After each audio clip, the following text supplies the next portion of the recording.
I think should be pretty well understood that Biden himself is not making these decisions. Yeah, right. So we have someone who's running foreign policy who was not elected. We don't know what authority they have to do this.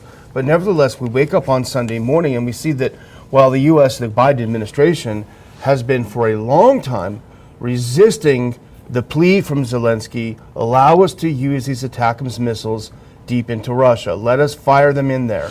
And even top Pentagon officials have said this will not change the trajectory of the war.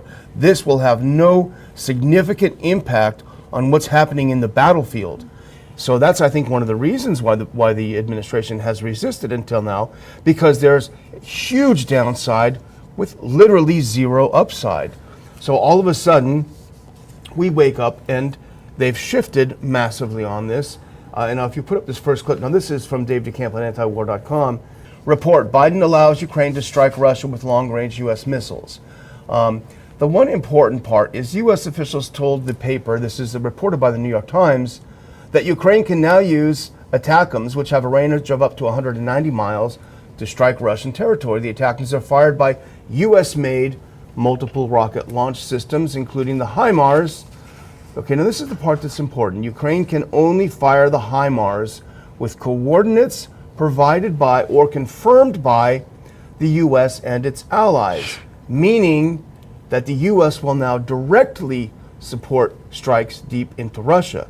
Now, we always play the game, which is what if the shoe were on the other foot? You know, what if Russia were with Mexico plotting out the different targets for Mexico to strike with Russian weapons on American cities? We would rightly be incensed. We would be at war with Russia. Well, that's exactly what's happening. You can't do this. If you're going to war, it's supposed to be that you declare the war and to get the people to understand it, and the people, let their congressmen know, yes, this is a good war. We got to start this war. But the first time I did this, it was in 1976. I was elected in a special election, and I ended up very quickly, the first week or so, I got on a radio program with a Democrat who was on the military committee and talking about foreign policy.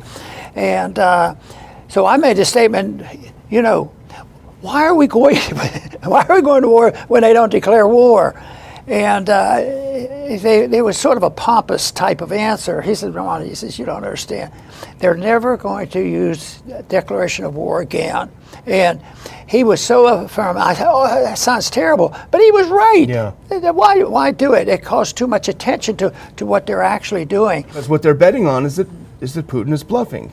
And we have seen no evidence throughout the history. We know enough about Vladimir Putin, who took office in 1999. He's been in office long enough that we know that he's not known for bluffing. He may be known for a lot of things, good and bad, but bluffing isn't one of them. So we are risking a nuclear war on the presumption that he's bluffing. He's just kidding. I'm just kidding, man.